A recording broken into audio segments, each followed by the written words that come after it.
In the 2018 primary election, Denver Elections Division tabulated 146,401 ballots. That's a lot of ballots. But for something as important as an election, it's a good idea to double-check that the reported results were accurate, that the winners actually won. A risk-limiting audit uses statistical analysis to allow election officials to review only a few of all ballots cast in an election to double-check outcomes. Risk-limiting audits are now required for all Colorado elections. The first step for a risk-limiting audit is paperwork. Denver elections workers tabulate and organize paper votes so any one ballot can be located and checked. Once all the votes are in order, a random number seed is generated by rolling a 10-sided die 20 times. Using different dice rolled by randomly selected participants helps to create a truly random sample. That random number seed is fed into audit software to select various ballots at random.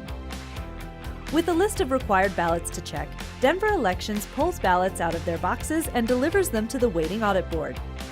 The Audit Board is composed of one Democrat and one Republican to avoid bias. The board reviews each randomly selected ballot and enters the agreed-upon votes into the audit software. If the Audit Board and machine interpretations of ballots don't match, and if the new interpretations change the margin of victory for any contests, the audit software would call for a second round examining more ballots. For small margins of victory or major problems, more audit rounds could be required, up to a full hand recount of each ballot. For the 2018 primary, Denver Elections risk-limiting audit required checking 222 ballots in the first round, just 0.15% of the total votes cast. Thanks to probability and statistical math, examining this tiny fraction of votes cast has a 95% likelihood of catching problems with the election results, and only requires a fraction of the time and cost of a full recount. At the end of the first round of Denver's risk-limiting audit, Denver ended up with a perfect score.